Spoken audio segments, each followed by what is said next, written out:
அருட்பெருஞ்சோதி அருட்பெருஞ்சோதி தனிப்பெரும் கருணை அருட்பெருஞ்சோதி. எல்லா உயிர்களும் இன்புற்று வாழ்க, வள்ளல் மலரடி வாழ்க வாழ்க. கொல்லாவிரதம் குவளை எல்லாம் ஓங்குக, நல்லோர் நினைத்த நலம் பெறுக, நன்று நினைத்த எல்லோரும் வாழ்க இசைந்து. உலக மக்களே, அறிவார்ந்த அன்பர்களே, ஆண்மநேய ஒருமைப்பாடுடைய அன்பர்களே, வல்லப்பமான மக்கள்லிய திருவற்பாவில் 3ஆம் திருமுறையில் பதிகம் 12 காட்சி அற்புதம் இரங்கல் என்ற தலைப்பில் இருக்கின்ற பாடலுடைய விளக்கங்களை பார்த்து கொண்டிருக்கிறோம். காட்சி அற்புதம் இரங்கல் என்பது இறைவன் காட்சி கொடுப்பது, அந்த அற்புதமான காட்சியை பார்த்து மகிழ்ந்து கொண்டிருப்பது, அதன் பிறகு இறைவன் மறைந்து விடுவது, தலைவி இறங்குவது, தலைவி வருந்துவது. இறைவனை தலைவனாகவும் வல்லப்பமானவர்கள் தன்னை தலைவியாகவும் உள்ளத்தை தோழியாகவும் வர்ணனை செய்து இந்த பாடல்களை நமக்கு அருளியிருக்கிறார்கள். அதை பார்த்து கொண்டிருக்கிறோம். காட்சி அற்புதம் இரங்கல் மொத்தம் 10 பாடல்களை கொண்டது. இதுவரையில் 3 பாடலுடைய விளக்கங்களை பார்த்திருக்கிறோம். இன்று 4வது பாடலுடைய விளக்கங்களை பார்க்க போகிறோம். இந்த விளக்கத்தை பார்ப்பதற்கு முன்னால் ஒரு சிறிய முன்னுரை. ஒவ்வொரு பாடலின் விளக்கத்திற்கு முன்னாலேயே அந்த முன்னுரையை சொல்ல வேண்டிய கட்டாயத்தில் இருக்கிறோம். காரணம், வல்லப்பமானவர்கள் இந்த மண்ணுக்கு வருவிக்க உற்று அருட்பெருஞ்சோதி ஆண்டவரால் ஒரு தாயின் வழியாக இந்த மண்ணுக்கு வருவிக்க உற்று 201 ஆண்டுகள் முடிந்துவிட்டன.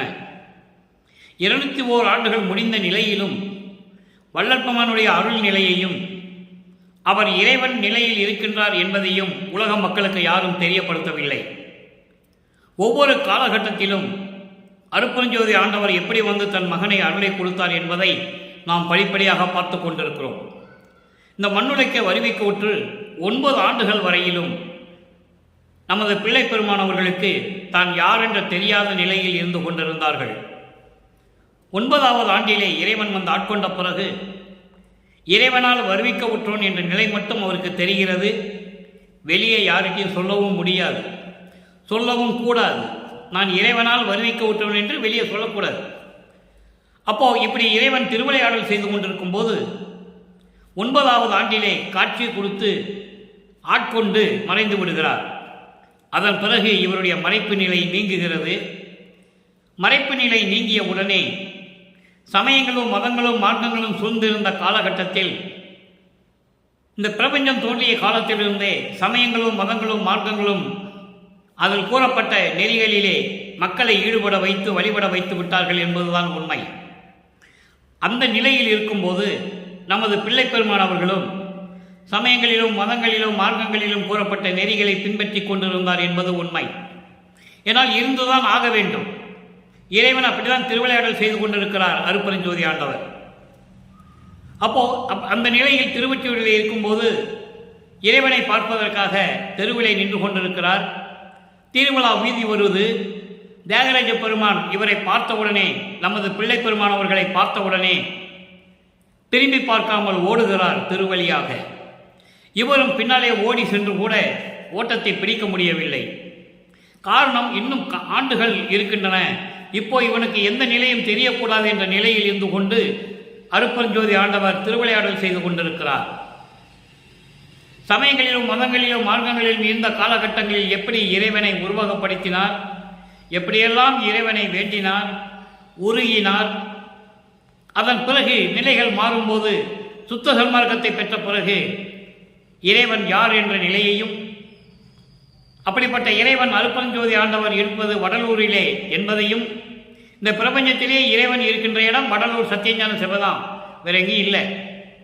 அப்படிப்பட்ட நிலையில் எப்படியெல்லாம் இறைவனை வணங்கி அருளை பெற்றுக்கொண்டார் என்பதையும், உலக மக்களுக்கு இறைவன் சொன்னதை எப்படி கூறுகிறார் என்பதையும், ஏன்னா மகனை வைத்துதான் திருவிளையாடல் செய்து கொண்டிருக்கிறார்.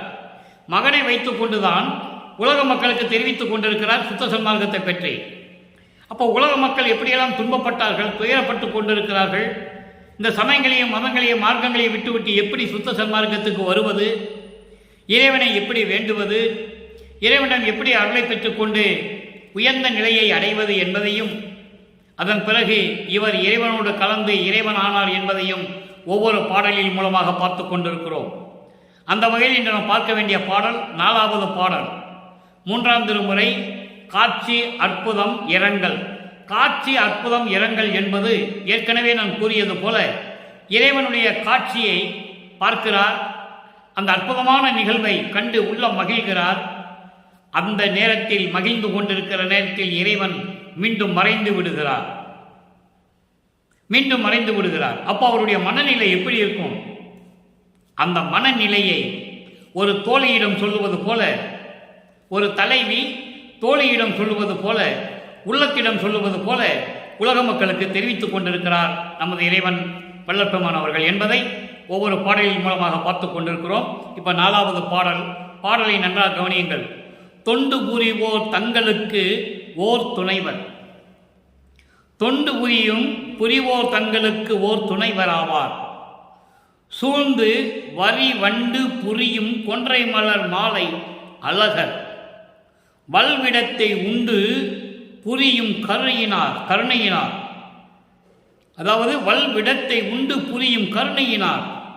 ஒற்றியூரர் இருக்கின்றதான் இறைவன் என்று அவர் நினைத்துக் கொண்டிருக்கிறார்.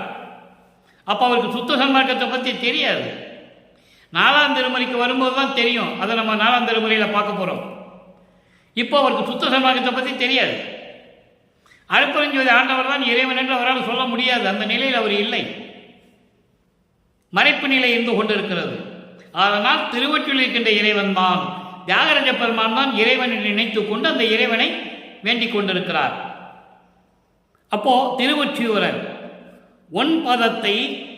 ஒன்பதத்தை கண்டும் காணேன். நல்லா கவனிக்கணும். ஒன்பதத்தை கண்டும் காணேன், என்னடி நான் கனவோ நனவோ கண்டதுவே. தோழியிடம் சொல்லுகிறார். தலைவி தோழியிடம் சொல்லுகிறாள். தன்னை தலைவியாகவும் இறைவனை தலைவனாகவும் உள்ளத்தை தோழியாகவும் வர்ணனை செய்து இந்த பாடலை நமக்கு அருளியிருக்கிறார்கள். உலக மக்களுக்கு தெரிவித்துக் கொண்டிருக்கிறார்கள். நம்மளை எல்லாம் படைத்து காத்து கொண்டிருக்கின்ற அருட்பெருஞ்சோதி ஆண்டவராகிய வள்ளற்பெருமான் அவர்கள். இப்போ பாருங்க, இந்த பாடலில் கூறப்பட்ட பதவுரை பாருங்க. தொண்டு புரிவோர் தங்களுக்கு ஓர் துணைவர். சைவ தொண்டு செய்கின்றவர்களுக்கு, தொண்டு என்றால் எல்லாம் தொண்டு அல்ல, சைவ தொண்டு, சைவ நெறியில் இருந்து கொண்டு தொண்டு புரிகின்றவர்களுக்கு, அப்படிப்பட்ட அன்பர்களுக்கு துணையாக இருக்கக்கூடிய இறைவன். சூழ்ந்து வரிவண்டு புரியும் கொன்றை மலர் மாலை அழகர். அதாவது புத்தம்புது கொன்றை மலர் இறைவனுக்கு பிடித்தது, தியாகராஜ பெருமானுக்கு பிடித்தது, சிவபெருமானுக்கு பிடித்தது, நடராஜனுக்கு பிடித்தது, சொக்கநாதனுக்கு பிடித்தது, எல்லாமே கொன்றை மலர். அருட்பெருஞ்சோதிக்கு அது கிடையாது. அது நம்ம விளக்கம் வரும்போது உங்களுக்கு புரியும். இவங்களுக்கெல்லாம் சமயங்களிலும் மதங்களிலும் மார்க்கங்களில் இருந்து கொண்டிருக்கின்ற பதத்தலைவர்கள், சைவ சமயத்தின் தலைவர்கள். அருட்பெருஞ்சோதி ஆண்டவருடைய ஒரு அங்கங்கள், அவ்வளவுதான், அணுக்கள், அங்கங்கள் தான் இவங்க. அப்போ அவருக்கு பிடித்தது கொன்றை மலர். அப்போ அந்த கொன்றை மலர் சூடியவன். எப்படி அந்த கொன்றை மலர் இருக்கலாம்? தேனீக்கள் மொய்க்கக்கூடிய, தேன் சொரியக்கூடிய புத்தும் புது மலர். வாடிய மலர்லாம் வண்டு தேன் வராது. அப்போ தேனீக்கள் அந்த பூவில் உட்காராது. அப்போ தேனீக்கள் ரீங்காரமிட்டு கொண்டு மொய்த்து கொண்டிருக்கின்ற அந்த கொன்றை மலர் சூடிய இறைவன், அழகான இறைவன். வல்விடத்தை உண்டு புரியும் கருணையனார். வல்விடத்தை உண்டு புரியும் கருணையனார். வல்விடம் என்பது விஷம், கொடிய விஷம். பார்க்கடலை கடையும் போது பாம்பு அந்த அமிர்தத்திலே விஷத்தை உமிழ்கிறது, விஷத்தை கக்குகிறது. அந்த விஷத்தை கக்கிய உடனே தேவர்கள் எல்லாம் மிரண்டு போய் கொண்டிருக்கிறார்கள், எப்படி இதை உண்பது என்று. அப்போ அங்கே இறைவன் அந்த விடத்தை, விடம் என்பது விஷம், அந்த கொடிய விஷத்தை உண்டு தேவர்களுக்கு அருள் புரிந்தவர். அவர்கள் உயிர் வாழ்வதற்காக தேவர்களுக்கு அருள் புரிந்த கருணை உள்ளம் கொண்ட இறைவன் என்று சொல்லுகிறார். ஏன்னா அவர் அப்படிதான் சொல்லி ஆகணும். சமயங்களும் மதங்களும் மார்க்கங்களும் சூழ்ந்திருந்த காலகட்டங்களில் இவரும் இருந்து கொண்டிருக்கிறார். அப்போ அவர் அப்படிதான் சொல்லி ஆகணும். அப்படிப்பட்ட இறைவன் கருணையினார் ஒற்றியூரர், திருவொற்றியூரில் இருக்கின்ற இறைவன். சமரச சுத்த சன்மார்க்கத்தை பெற்ற பிறகு இறைவன் வடலூரில் இருக்கின்ற அருட்பெருஞ்சோதி என்று சொல்லுவார். இதெல்லாம் விட்டுருவார், டோட்டலாக முடிஞ்சு போச்சு. அப்போ ஒற்றியூரார், திருவொற்றியூரில் இருக்கின்ற இறைவன். ஒன்பதத்தை கண்டும் காணேன்.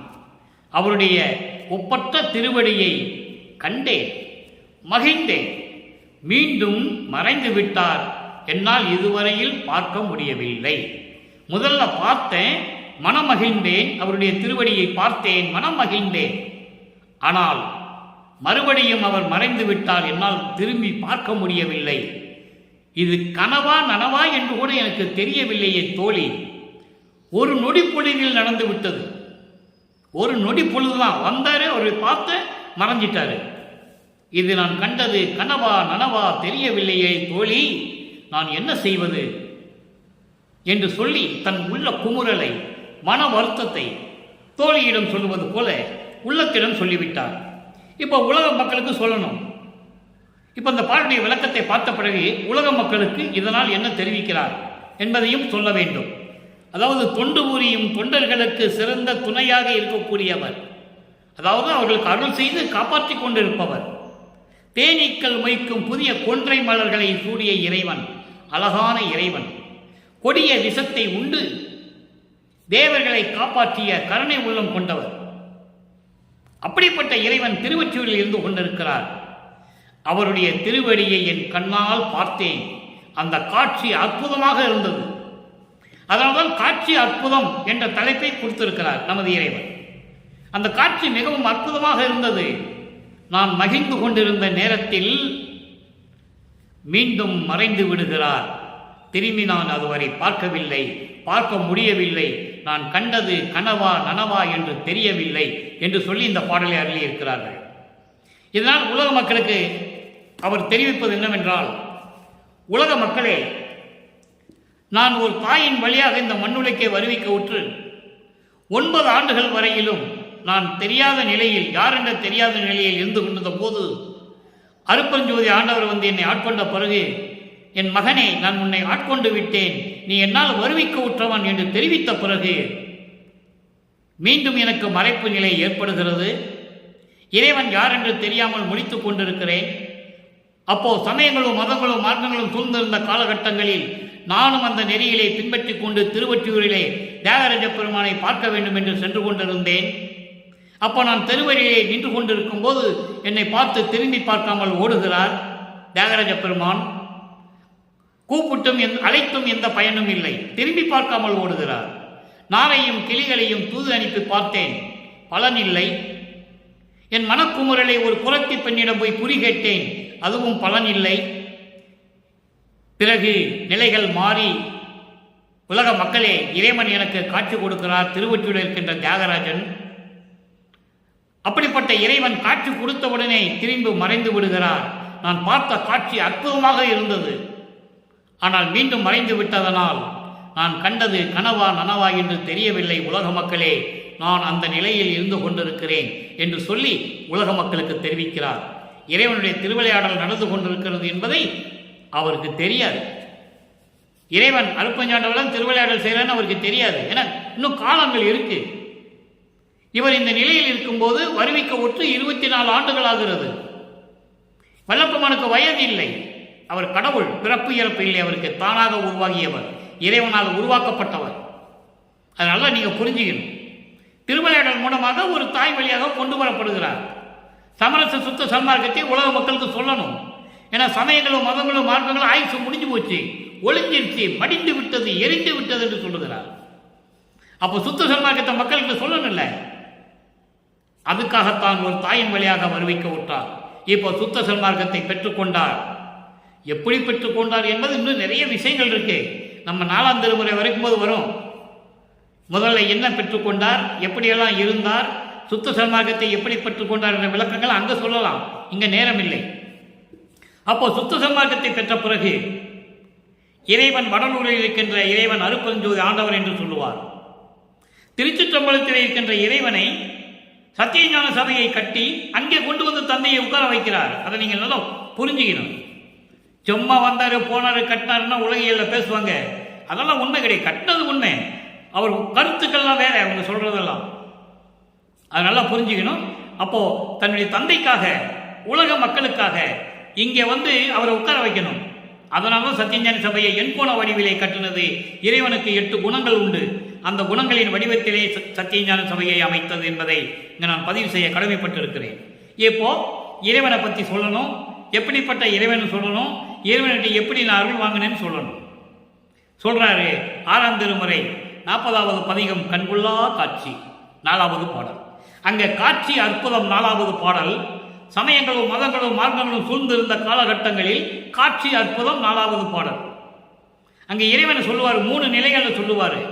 தொண்டு புரிகின்றவர்களுக்கு துணையாக இருப்பார், கொன்றை மலர் சூடியவர், திருவொற்றியூரில் இருக்கின்றவர், விஷத்தை உண்டவர், இப்படியெல்லாம் சொல்லுவார். இங்கே எப்படி சொல்றார் பாருங்க இறைவனை. அந்த நிலைக்கு இங்கே விளக்கம் தர வேண்டும், உலக மக்களுக்கு தெரியப்படுத்த வேண்டும். சோற்றானை சோற்றானை சோற்றில் உறும் சுகத்தினானை, துலக்கமில்லா பாலானை, நீரானானை, காற்றானை, வெளியானை, கனலாளானை, கருணை நெடும் கடலானை. இது வரைக்கும் விளக்கம் சொல்றேன். அதுக்கப்புறம் 4 வரிக்கு, முதல் 4 வரிக்கு விளக்கம். சோற்றானை சோற்றானை என்பது சிவஞான வெளியிலே, அதாவது 16வது வெளியிலே சரியை கிரிய யோக ஞானம் என்ற 16 நிலைகள் கடந்து இருக்கின்ற சிவஞான வழியிலே இருக்கின்ற இறைவனை, 16வது நிலையில் இருக்கின்ற இறைவனை, சரியை கிரிய யோகம் முன்னாங்க 12, அது சமயங்களையும் மதங்களையும் மார்க்கங்களையும் சார்ந்தது. அதனால்தான் தன் மகனை அங்கு இருக்க வைத்தார். அதை கடக்க வேண்டும். சரியையிலே 4, கிரியையிலே 4, யோகத்திலே 4, இந்த 4 முன்னாங்க 12 நிலைகளையும் தன் மகனை கடக்க வைக்க வேண்டும். அதனால்தான் அவருக்கே தெரியாமல் அங்கே இருக்க வைத்தார் அவருடைய தந்தை அருட்பெருஞ்சோதி ஆண்டவர் என்பதை இங்கே நான் பதிவு செய்ய கடமைப்பட்டிருக்கிறேன். ஆக அந்த 12 நிலைகளை கடந்து 13வது நிலையான ஞான சரியை தொடங்கி அங்கதான் சுத்த சன்மார்க்கம் தொடங்குது. மரணமில்லா பெருவாழ்வு அங்கதான் தொடங்குது. ஞான சரியை, ஞான கிரியை, ஞானத்தில் யோகம், ஞானத்தில் ஞானம், இப்படி 16 நிலைகளை கடந்து இருக்கின்ற சிவஞான வெளியில் இருக்கின்ற அருட்பெருஞ்சோதியை அதன் சோற்றானை என்று சொல்லுகிறார். சோற்றில் உறும் சுகத்தினானை, அப்படி சிவஞான வெளியில் இருக்கின்ற பேரின்பத்தில் இருக்கின்ற இறைவனை, பேரின்பத்தில் இருக்கின்ற இறைவனை துலக்கமில்லா பாரானை, அதாவது அசரசர பொருட்கள் என்று சொல்லுவார், அசையும் பொருட்கள், அசையாத பொருட்கள் என்று சொல்லுவார். இங்கே துலக்கம் இல்லா என்பது சொல்வது அசைவு இல்லாமல் நிரந்தரமாக, அலைவுகள் இல்லாமல் நிரந்தரமாக இருக்கின்ற இறைவன் என்று சொல்லுவார். துலக்கம் இல்லா, துலக்கம் இல்லாம் என்பது நிலையாக இருக்கக்கூடிய, என்றுமே நிலையாக இருக்கக்கூடிய பாரானை. பாரானை என்பது இங்கே 5 பூதங்களை சொல்லுகிறார். பாரானை என்பது நிலத்தானை, நீரானை, நிலம், நீர், நெருப்பு, காற்று, ஆகாயம், 5 பூதங்கள் கொண்ட இறைவனை என்று சொல்லுகிறார். அற்புதமாக இருக்கும். 1ஆம் திருமுறையிலே அது உண்டு. எல்லா திருமுறைகளிலும் சொல்லுவார் 5 பூதங்களை அடக்கி ஆளும் இறைவன் என்று சொல்லுவார். அதை தான் இங்கு சொல்லுகிறார். பாரானை அப்படின்னா நிலத்தானை, நீரானானை, நீர், நெருப்பு, காற்று, வெளியானை, ஆகாயம், வெளினா ஆகாயம், கடல்னா நெருப்பு. ஆக நிலம், நீர், நெருப்பு, காற்று, ஆகாயம் என்ற 5 பூதங்களை கொண்டவனை, 5 பூதங்களை அடக்கி ஆளும் இறைவனை, நிலையாக இருக்கக்கூடிய இறைவனை, அருட்பெருஞ்சோதியை, ஆண்டவரை, கருணை நெடும் கடலை, கடல் போன்று கருணை உள்ளம் கொண்ட இறைவனை, கலங்கர் காணா தோற்றானை, கலங்கர் காணா தோற்றானை. கலங்கர் என்பது சமயங்களிலும் மதங்களிலும் மார்க்கங்களிலும் இருந்து கொண்டு பாதக செயல்களை செய்து கொண்டிருக்கின்ற, தீய செயல்களை செய்து கொண்டிருக்கின்ற விண்ணுலகத்தில் இருக்கின்றவர்களும் சரி, தேவர்களும் சரி, மண்ணுலகத்தில் இருக்கின்றவர்களும் சரி, காண முடியாத உருவத்தில் இருக்கின்ற இறைவனை, காணா தோற்றானை, யாரும் பார்க்க முடியாது அந்த உருவத்தை. அப்படிப்பட்ட இறைவனை நான் காண தோன்றினானை, நான் காண தோற்றினானை, நான் பார்ப்பதற்காக என்முன் தோன்றிய இறைவனை, அருட்பெருஞ்சோதியை சொல்ல அறியே, சொல்ல முடியாது. எப்படிப்பட்ட இறைவன்! ஞான வெளியிலே இருக்கின்ற இறைவன், அந்த ஞான சிவஞான வெளியிலே இருக்கின்ற இறைவன், பேரின்பமாக இருக்கின்ற இறைவன், 5 பூதங்களையும் நிலம், நீர், நெருப்பு, காற்று, ஆகாயம் 5 பூதங்களையும் அடக்கி ஆண்டு கொண்டிருக்கின்ற இறைவன், கலங்கர் காணாத இறைவன், சமயப்பற்றுகளையும் மதப்பற்றுகளையும் வைத்துக் கொண்டு கொலையும் புலையும் தவிர்க்காமல், ஜீவகாரணத்தில் இல்லாமல், உயிர்களின் மீது இரக்கம் கொள்ளாமல் இருக்கின்றவர்கள் பார்க்க முடியாத இறைவனை, பார்க்க முடியாத இறைவனை, நான் பார்ப்பதற்காக உருவானவனை, தோற்றானை, தோற்றினானை, அப்படிப்பட்ட இறைவனை, கலங்கர் காணா தோற்றானை, அவங்களாம் பார்க்க முடியாத இறைவனை, அப்படிப்பட்ட இறைவனை என்னால் சொல்வதற்கு அரிது, என்னால் சொல்ல முடியவில்லை. எவ்வளவு இருக்கிறது என்னால் சொல்ல முடியவில்லை. சொல்லிய புன் சொல்லையெல்லாம் ஏற்றானை, சொல்லிய புன் சொல்லையெல்லாம் ஏற்றானை. நான் சமயங்களிலும் மதங்களிலும் மார்க்கங்களில் இருக்கும்போது, என் அறிவுக்கு எட்டாமல் இருக்கும்போது நான் பேசியதையெல்லாம், நான் பாடிய பாடல்களை எல்லாம், அதில் இருக்கின்ற குற்றங்களையும் குறைகளையெல்லாம் நீக்கி என்னை ஏற்றுக்கொண்டவனை. எவ்வளவு அற்புதமாக சொல்றான்னு நீங்க கவனிக்கணும். அப்படிப்பட்ட இறைவனை, அருட்பெருஞ் ஜோதியை என் உள்ளத்தில் எய்தினானை, என் உள்ளத்தில் அடைந்தவனை, என் உள்ளத்தில் கலந்தவனை, எம்மானை, எம்மானை, எனது தலைவனை, சமரச சுத்த சன்மார்க்கத்தின் தலைவனை, என் தந்தையை, அருட்பெருஞ்சோதி ஆண்டவரை கண்டு கழித்திருக்கின்றேனே, பார்த்து பேரினம் அடைந்திருக்கின்றேன். ஆக 3ஆம் திருமுறையிலே 4வது பாடலிலே இறைவனை பார்க்க முடியவில்லை என்ற கேள்விக்கு, அந்த விளக்கத்திற்கு இங்கே பதில் கிடைத்து விட்டது. அடுத்து ஒரு விளக்கம், ஆற்றமாட்டாமை. ஆற்றமாட்டாமை பதிகம் 62 4வது பாடல். 3ஆம் திருமுறைக்கு 4வது பாடலுக்கு இங்கு ஒரு விளக்கம் இருக்கிறது.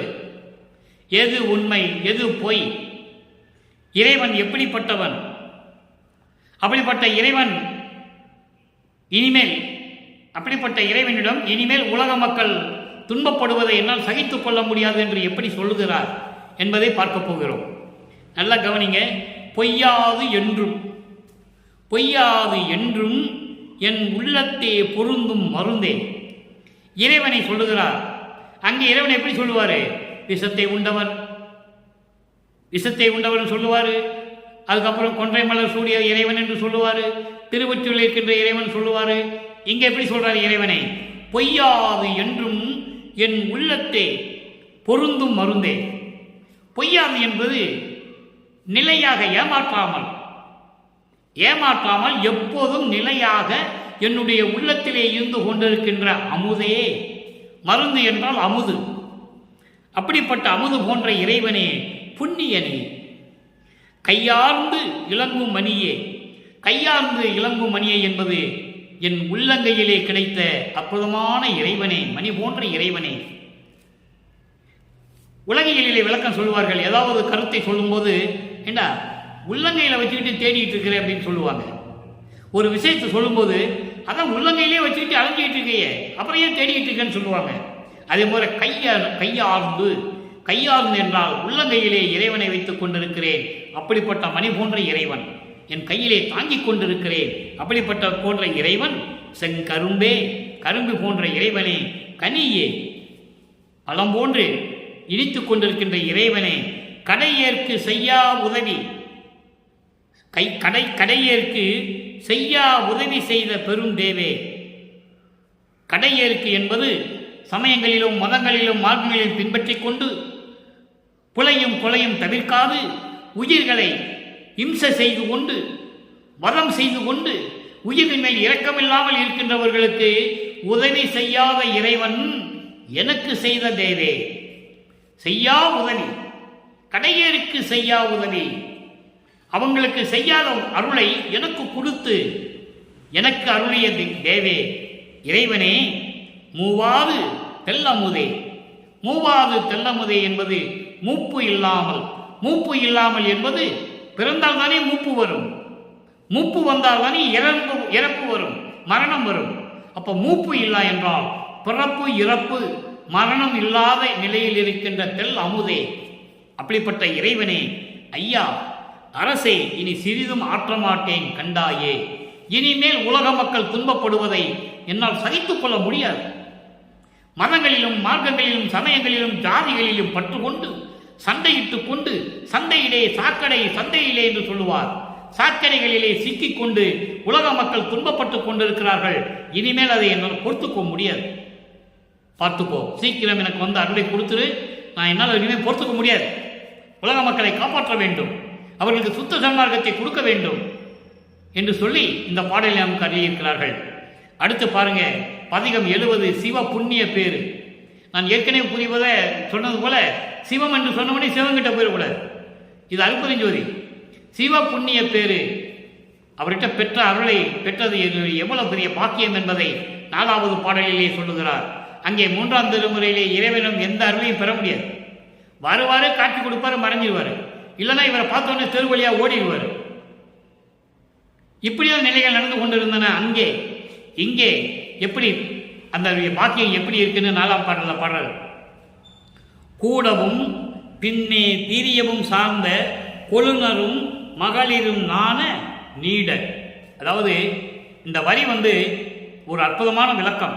காரணம், உலகையில் இருக்கிற அந்த விளக்கத்தை சொல்லணும், சொன்னதான் மக்களுக்கு புரியும். அதாவது உலகையில் இருக்கின்ற ஆண்களும் பெண்களும், ஆண்களும் பெண்களும்ன்றதை விட கணவன்மார்களும் மனைவிமார்களும், உலகிலே கணவன்மார்களும் மனைவிமார்களும் கூடுவது, உலகியல் வாழ்க்கையிலே கூடுவது, கலந்து கொள்வது, புணர்வது, அந்த இன்பத்தை பெற்ற பிறகு பிரிஞ்சுகிறது. கூடி படுப்பாக பின்ன பிரிஞ்சுக்குவாங்க. அப்போ அந்த நேரத்தில் கிடைத்த இன்பம் இருக்கிறதே, அந்த இன்பத்தை நினைக்கும் போது கொஞ்ச நேரம் தான் இருக்கும், அதுக்கப்புறம் வெக்கப்படுவாங்க. நல்லா புரிஞ்சுக்கணும். நீங்க இன்னும் விளக்க நிறைய கொடுக்கலாம், எனக்கு நேரம் பத்தல, சுருக்கமாக சொல்றேன். அதாவது ஒரு கணவனும் மனைவியும் இரவு நேரத்தில் கூடும்போது அந்த சுகத்தை பெற்ற பிறகு அவர்கள் பிரிந்து படுக்க சென்று விடுவார்கள். அப்போ அதை நினைத்து ரொம்ப நேரமா வெட்கப்படுவார்கள், ஆனந்தப்படுவார்கள். அந்த இன்பத்தை நினைத்து அது நிலை இல்லாதது, தற்காலிகமானது என்று சொல்லுகிறார். அந்த நிகழ்வு கூட ஒரு தற்காலிகமான இன்பம் தான். ஒரு கணவனும் மனைவியும் கூடுவது ஒரு தற்காலிகமான இன்பம். அது அப்படியே நீடித்து இருக்காது, உடனே மறந்துடுவாங்க, வெக்கப்பட்டு அதை மறந்துடுவாங்க. அதை தான் சொல்றாரே, கூடவும் பின்னே பிரியவும் சார்ந்த கொழுநரும் மகளிரும். கொழுநர் என்றால் கணவன்மார்கள், மகளிர் என்றால் பெண்கள், மனைவிமார்கள். அவர்கள் அந்த நிலையை அடையும் போது அந்த கானம் இருக்கிறதே, அந்த இன்பத்தினுடைய வெக்கம் இருக்கிறதே, அது கொஞ்ச நேரம் தான் நிற்கும், தற்காலிகமானது. ஆனால் என் உள்ளத்திலே கலந்து கொண்டு நீட. நீட என்பது பிரியாமல் என் உள்ளத்திலே கலந்து கொண்டு என்றும் நீங்காது இருந்து, சொல்லிட்டாரா, என்றும் நீங்காது இருந்து நீ என்னோடு ஆடவும் என்னோடு செயலாற்றவும். அப்போ இவர் உள்ளத்திலே நிரந்தரமாக இருந்து கொண்டிருக்கிறார். அந்த இன்பம் எப்படி இன்பம்? நிரந்தரமான இன்பம். ஒரு கணவனும் மனைவியும் கூடி கலந்த பிறகு, புணர்ந்த பிறகு பிரிந்து விடுவார்கள். அந்த இன்பம் கொஞ்ச நேரத்தில் கொஞ்சம் தற்காலிகமானது. ஆனால் நீ என்னோடு கலந்தது, அந்த கலந்துற வார்த்தைக்கு தான் அது ஒரு உதாரணமாக சொல்றாரு. அதை நீங்க புரிஞ்சுக்கணும். கலப்பது என்பது ஒரு உதாரணத்துக்காக கணவனும் மனைவியும் சொல்றாரு. அப்போ என்னோடு கலந்த பிறகு அது நிரந்தரமாக நீட, அது நிரந்தரமாக என்னும் உள்ளத்தில் கலந்து கொண்டு மீண்டும் என்றும் நீங்கிடாது இருந்து நீ என்னோடு ஆடவும், என் உள்ளத்திலே இருந்து கொண்டு நீ கட்டளையிட நான் இந்த பிரபஞ்சத்தை இயக்குவதற்கான திறமையை எனக்கு கொடுத்தாய் என்று சொல்லுகிறார். எல்லாம் வல்ல சித்தியை பெற்று, எப்படி சொல்றா பாருங்க, எல்லாம் வல்ல சித்தி, பிரபஞ்சத்தை இயக்கக்கூடிய சித்தி. அப்படி சித்திகளை எல்லாம் பெற்று அறிவுருவாகி என்பது ஏற்கனவே நான் சொல்லியிருக்கிறேன், சுத்த தேகமாகி. அறிவுரு என்பது சுத்த தேகம், மெய்யறிவுரு என்பது பிரண தேகம், அருள் அறிவு தேகம் என்பது ஞான தேகம். அப்போ சுத்த தேகமாகி நான் உன்னையே பாடவும் பெற்றேன், உன்னை வணங்க அருளை பெற்றுக்கொண்டேன், பாடவும் பெற்றேன் என்பது பாடுவதற்கும் என்று சொல்லலாம், உன்னை என்றும் வணங்குவதற்கு என்றும் சொல்லலாம், உன்னை என்றும் நினைத்து கொண்டு இருப்பதற்கு என்றும் சொல்லலாம். அப்படிப்பட்ட நிலையை நான் பெற்றுக்கொண்டேன், எனக்கு இது போதும், புண்ணிய தவம் பழித்ததுவே, புண்ணிய தவம் பழித்ததுவே. சமரச சுத்த சன்மார்க்கத்தை பெற்ற பிறகு இந்த கலியுகத்திலே அது எனக்கு கிடைத்து விட்டது என்று சொல்லுகிறார். இதற்கு முன்னால் இருந்த யுகங்களில் நான் உனக்கு அடியனாக இருந்தேன், அவ்வளவுதான், எந்த அருளும் எனக்கு இல்லை, உனது செல்வ பிள்ளையாக இருந்தேன், அடியனாக இருந்தேன் என்று சொல்லுவார். புதிய நல்ல தொன்று தொட்டு உனது பூங்குழலுக்கு அன்பு பூண்டவன் என்று சொல்லுவார் ஒரு பாடலில். தொன்று தொட்டு என்பது இந்த பிரபஞ்சங்கள் தோன்றிய காலத்திலிருந்தே எல்லா யுகங்களிலும் நான் உனக்கு உன் திருவடிக்கு நான் தொண்டு செய்தவன் என்று சொல்லுவார். ஆனால் இந்த கலியுகத்திலே உனது மகனை செல்வப்பிள்ளையை இங்கு கொண்டு வந்து மகனாக்கி எனக்கு எல்லாரையும் கொடுத்து பிரபஞ்சத்தை இயக்க வைத்தாய் என்று சொல்லுவதுதான் புண்ணிய தவம் பலித்தது என்று பொருள். சரி, இதெல்லாம் முடிச்சாச்சு.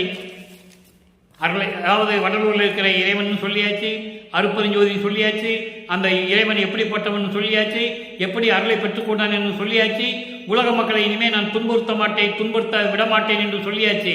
இப்போ உலக மக்களுக்கு என்ன சொல்லுகிறார்? நேரடியாக இறைவன் நேரடியாக சொல்லுகிறார்.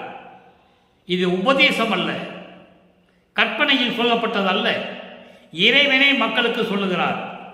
நல்லா புரிஞ்சுக்கணும். நீங்க 104வது பதிகம் உலகிற்கு உய்வகை கூறல்.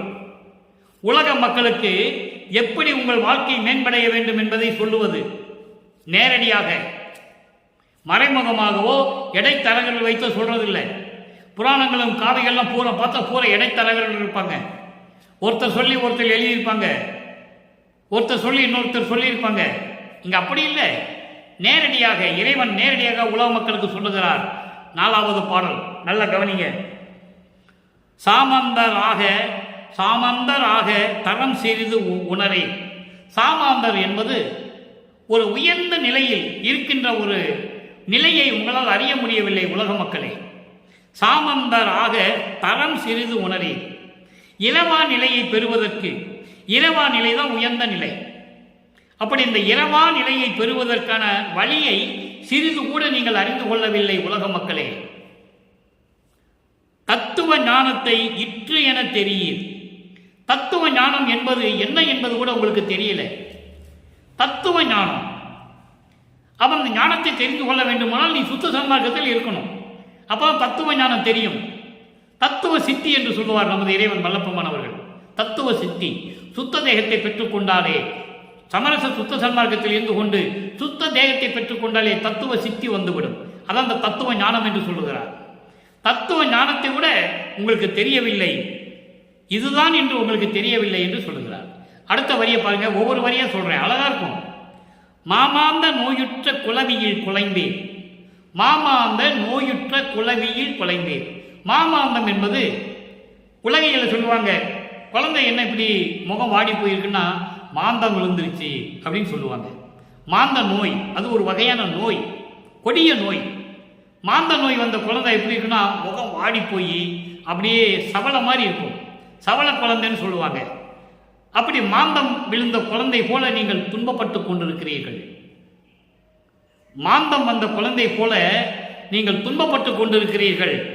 வாழ்க்கையில் அற்ப மகிழ்ச்சியும் பெற்றி, உலக வாழ்க்கையை நீங்கள் பெற்றதெல்லாம் அற்ப மகிழ்ச்சி, அழியக்கூடிய மகிழ்ச்சி. அந்த மகிழ்ச்சி நிரந்தரமானது அல்ல உலக மக்களே. காமாந்த காலத்தில் கண்மூடி திரிவீர். காமம் என்னும், காமம், குரோதம், லோமம், அதை காமாந்த காரம் என்று சொல்லுகிறார். 6 நிலைகளையும் சொல்லுகிறார். காமம், குரோதம், லோமம், மோகம், மதம், மாச்சரியம், இப்படி 6 அந்த காமாந்தர காலத்தில் இருந்து கொண்டு நீங்கள் திரிந்து கொண்டிருக்கிறீர்கள், அலைந்து கொண்டிருக்கிறீர்கள். உண்மை நிலை உங்களுக்கு புரியவில்லை. கற்பனை கற்களில் கற்பனை, அதாவது படிக்க வேண்டியதை, தெரிந்து கொள்ள வேண்டியதை நீங்கள் படிக்கவில்லை. சுத்த சன்மார்க்கத்தை பற்றி உங்களால் தெரிந்து கொள்ள முடியவில்லை. அதில் இருக்கின்ற நெறிகளை உங்களால் படிக்க முடியவில்லை. படிப்பதற்கு எண்ணம் வரவில்லை, உங்களுக்கு தோன்றவில்லை. ஏனென்றால் சமயங்களிலும் மதங்களிலும் மார்க்கங்களிலும் ஈடுபட்டு கொண்டிருக்கிறீர்கள். அதனால் உங்களுக்கு இது தெரியவில்லை. கற்பனை கற்களே, சுத்த சன்மார்க்கத்தை தெரிந்து கொள்ள படிக்க வேண்டியதையெல்லாம் படிக்காமல் தெரிந்து கொண்டிருக்கிறீர்கள். கருத்தனை கருதாது. கருத்தன் என்பது அருப்பெருஞ்சோதி ஆண்டவர். அருப்பெருஞ்சோதி ஆண்டவர் என்றால் கருத்தன் என்று சொல்லுவார். கருத்தனை கருதாது, அருப்பெருஞ்சோதி ஆண்டவரை நினைக்காது ஏமாந்து தூங்குகின்றீர், விழிக்கின்றீர். அருப்பெருஞ்சோதி ஆண்டவரை நினைக்காமல் ஏமாந்து போய் தூங்கிட்டு இருக்கீங்க. அப்புறம் தூங்கி எழுந்திருக்கீங்க, திரும்பி தூங்குறீங்க, சாப்பிட்றீங்க, மலஞ்சலம் கழிக்கிறீங்க, வீணாக பொழுத போக்கிட்டு இருக்கீங்க. அருப்பெருஞ்சோதி ஆண்டவரை நீங்க நினைக்கிறதே இல்லையே. எவ்வளவு அற்புதமா சொல்றாருங்க, நீங்க புரிஞ்சுக்கணும். உலக மக்களுக்கு சொல்றாரு, தெரியாதவங்களுக்கு சொல்றாரு. அப்போ ஏமாந்து தூங்குகிறீர், விழிக்கின்றீர். தூங்குறீங்க, அதாவது சாப்பிட்றீங்க, ஏமாந்து போய் தூங்குறீங்க, அப்புறம் முடிச்சுக்கிறீங்க, மலஞ்செல்லாம் கழிக்கிறீங்க, இப்படியாவது வீணா பொழுத போக்கிட்டு இருக்கீங்க. உலக மக்களே, இது நியாயமா? இது தர்மமா? எத்தனை கொள்கின்றீர் பித்துலகிறே?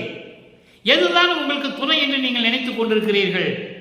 அறியாமையில் இருக்கின்ற உலக மக்களே, இப்படிப்பட்ட இறைவனை நினைக்காமல் இருக்கிறீர்களே, சுத்த சன்மார்க்கத்தை பற்றி தெரியாமல் இருந்து கொண்டிருக்கிறீர்களே, இப்படியெல்லாம் இருக்கலாமா? ஏமாந்த போய் நிற்கிறீர்களே, வாருங்கள் சுத்த சன்மார்க்கத்திற்கு என்று சொல்லி உலக மக்களுக்கு தெரிவிக்கிறார். அடுத்து கடைசியாக ஒரே ஒரு பாடல் விளக்கம், 147 அனுபவ மாலை. அங்கே தோழியிடம் என்ன சொல்லுவார்? தலைவி தோழியிடம் சொல்லுவது போல இன்று நாம் பார்த்த பாடல் காட்சி அற்புதம் 4வது பாடலில் சொல்லுவார். காட்சி கொடுக்குறாரு, மறைஞ்சிட்டாரு, எனக்கு என்ன பண்ணுறதுனே தெரியல தோழின்னு சொல்லுவார். இங்கே தலைவி தோழியிடம் எப்படி சொல்லுகிறார்? அற்புதமாக இருக்கும். இச்சையெல்லாம் வல்லதுரை என்னை மனம் புரிந்தார். அங்கே இறைவன் வந்து காட்சி கொடுக்கிறாரு, வேற எதுவுமே மறைஞ்சிட்டாரு. இங்கே இச்சையெல்லாம் வல்லதுரை என்னை மனம் புரிந்தார். எல்லா வித்தைகளையும் எல்லா அருள் ஆற்றல்களையும் பெற்றுக்கொண்ட எனது துறை அருட்பெருஞ்சோதி ஆண்டவர் என்னை மனம் புரிந்தார். மனம் புரிந்தார் என்பது என்னை ஆட்கொண்டார். தன்னை மனைவியாகவும் இறைவனை கணவனாகவும், தன்னை காதலியாகவும் இறைவனை காதலனாகவும் வருணன் செய்து தோழியிடம் சொல்லுவது போல, உள்ளத்திடம் சொல்லுவது போல உலக மக்களுக்கு தெரிவித்துக் கொண்டிருக்கிறார். உலக மக்களே, எல்லா அற்புதங்களையும் எல்லா வல்ல அருள்களையும் பெற்றுக்கொண்ட இறைவன் அருட்பெருஞ்சோதி ஆண்டவர் என்னை ஆட்கொண்டார். உலக மக்களுக்கு சொல்லுவது அது விளக்கம். புரியுதா உங்களுக்கு? அப்புறம், யான் செய்த தவம் யார் செய்தார் இது கேள் என் தோழி. நான் செய்த தவம் யார் செய்தார்கள்? யாருமே செய்யவில்லை. அதான் ஒரு பாடல சொல்லுவாரு, நோவாது நோன்பு என்னை போல் நோற்றவரும், எஞ்ஞான்றும் சாகாவரம் என்னை போல் சார்ந்தவரும், தேவா நின் பேரருளை என்னை போல் பெற்றவரும் எவ்வுலகில் யார் உள்ளர் என்று சொல்லுவார். அதை தான் இங்கே சொல்வாரே, நான் செய்த தவம் யார் செய்தார் என் தோழி. தவம் என்பது கண்ணை மூடிட்டு உட்கார்றது அல்ல. தவம் என்பது கடலுக்குள்ள போறது அல்ல, குகைக்குள்ள போய் உட்கார்றது அல்ல, அடர்ந்த காட்டுக்குள்ள போறது அல்ல. எந்த நேரமும் சதா நேரமும் அருட்பெருஞ்சோதி ஆண்டவரை நினைத்துக் கொண்டிருப்பதுதான் தவம். கொலையும் புலையும் தவிர்க்க வேண்டும். அப்போதான் அது தவத்துக்கு ஈக்குவலானது, சமமானது. எல்லாத்தையும் சாப்பிட்டுட்டு இறைவன்கிட்ட போய் உட்கார முடியுமா? சுத்த சன்மார்க்கத்தில் உட்காரவே கூடாது. அந்த நிலையில் இருந்து கொண்டு சொல்லுகிறார், நான் செய்த தவம் யாரும் செய்யவில்லை என் தோழி, எனது உள்ளமே, உலக மக்களே என்று சொல்லுகிறார்.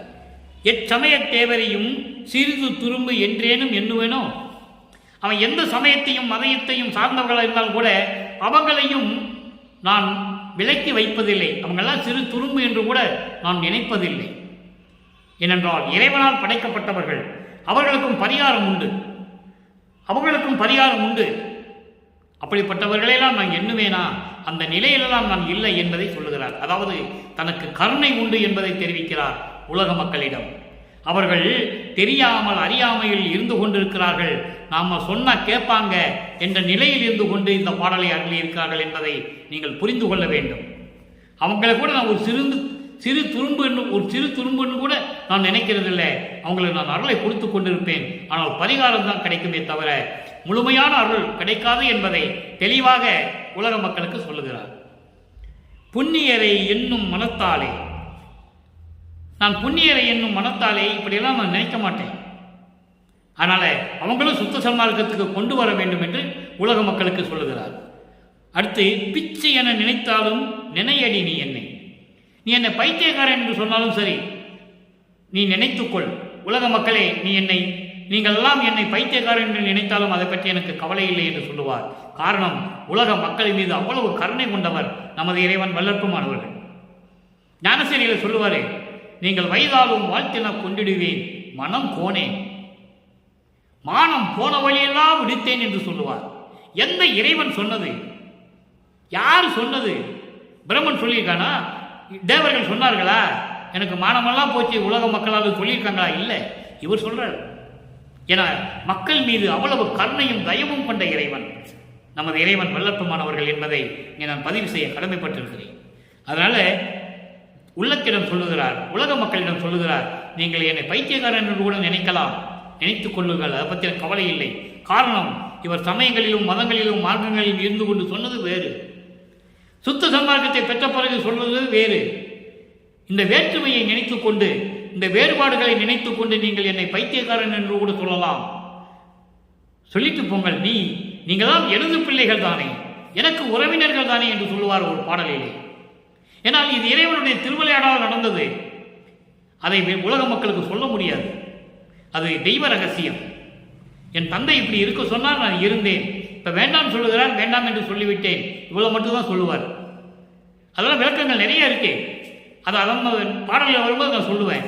அப்போ விச்சை பிரிவோனோ பிரிவு என்றும் பேசினும் தெரியே, நான் இனிமேல் இறைவனை பிரிவேனா? பிரிவு என்று சொன்னாலே என்னால் சகித்துக் கொள்ள முடியாது.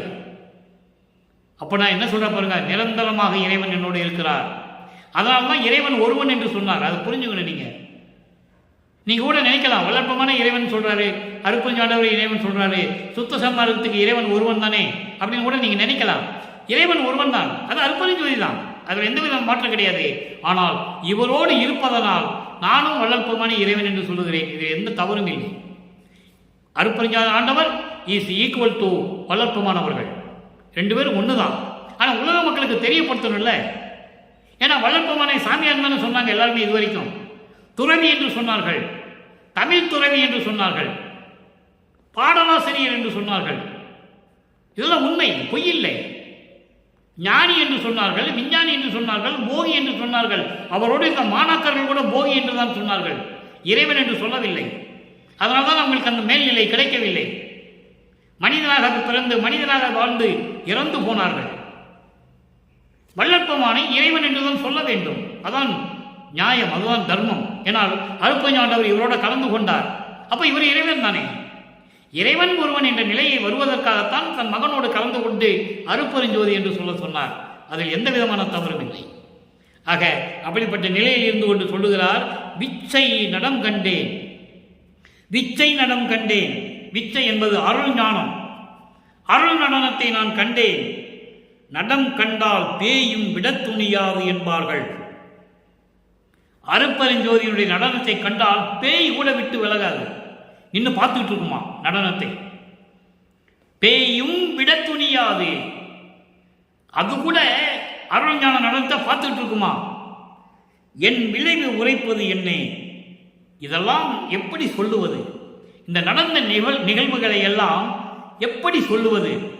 தோழியே, எனது உள்ளமே, உலக மக்களே, இப்படியெல்லாம் அருள் நடனம் புரிந்து கொண்டிருக்கின்ற இறைவனை நான் கண்டு மகிழ்ந்து கொண்டிருக்கிறேன் என்று சொல்லி இந்த பாடலை நமக்கு அருளியிருக்கிறார்கள் நமது இறைவன் வல்லற்பமானவர்கள். எனவே அன்பர்களே, இன்றும் பார்த்த 4வது பாடல் 3ஆம் திருமுறை இருக்கிற பாடலுக்கு சமயங்களிலும் மதங்களும் மார்க்கங்களும் சூழ்ந்திருந்த காலகட்டங்களில் நமது பிள்ளைப்பெருமானவர்கள் எப்படி இருந்தார்கள் என்பதையும், அதன் பிறகு சுத்த சன்மார்க்கத்தை பெற்ற பிறகு எப்படி இருந்து கொண்டிருக்கிறார்கள், அவர்தான் பிரபஞ்சத்தை இயக்கிக் கொண்டிருக்கிறார், ஒவ்வொரு பாடலிலும் நாம் பார்த்திருக்கிறோம். அப்படிப்பட்ட இறைவனை வணங்கி கொலையும் புலையும் தவிர்த்து சாதாரண மண் அகல் விளக்கில் ஏற்றணும் தீபம். காமாட்சி விளக்கு, குத்து விளக்கு, வெள்ளி விளக்கு, அதெல்லாம் பிரயோஜனமே கிடையாது, இறைவனிட்டு அருளையே பெற முடியாது. மண் விளக்கிலே தீபமேற்றி அதன் முன்னால் அமர்ந்து கொண்டு அருட்பெருஞ்சோதி அருட்பெருஞ்சோதி தனிப்பெருங்கண்ணை அருட்பெருஞ்சோதி என்ற மகாமந்திரத்தை உச்சரிக்க வேண்டும். அப்போ நீங்க அதை உட்கார்ந்து மகாமந்திரத்தை சொல்லும்போது கொலையும் புலையும் தவிர்த்திருக்க வேண்டும். இல்லைன்னா அருட்பெருஞ்சோதி சொல்லி பிரயோஜனம் இல்லை, தெளிவாக சொல்லலாம், இது யாரும் மறுக்க முடியாது. அந்த நிலையில் இருந்து கொண்டு இறைவனை வணங்கினால்தான் உங்களுக்கு அருள் கிடைக்கும் என்பதை தெளிவாக வல்லற்பமானே கூறுகிறார். கொல்லா விரதம் தன்மை கொல்லாரை காணில் ஒரு புல் என எண்ணி புறம்பொழிகை என்று சொல்லுவார், ஒரு தூசிக்கு சமமானவங்க என்று சொல்வார். அப்போ அந்த நிலையில் இருந்து கொண்டு இறைவனை வணங்கி சைவ நெறியில் இருந்து கொண்டு கொலையும் புலையும் தவிர்த்து இறைவனை வணங்கி இறைவனுடைய அருளையும் செல்வங்களையெல்லாம் பெற்றுக்கொண்டு நோயற்ற வாழ்வில் இந்த வையகத்திலே நீங்கள் வாழ்வாங்க வாழ வேண்டும் என்று இறைவனுடைய தயவோடையும் கருணையோடையும் வேண்டி இந்த வள்ளலார் ஊழியன் விடைபெறுகிறேன். மீண்டும் நாளை சந்திப்போம். நன்றி, வணக்கம். அருட்பெருஞ்சோதி அருட்பெருஞ்சோதி தனிப்பெரும் கருணை அருட்பெருஞ்சோதி.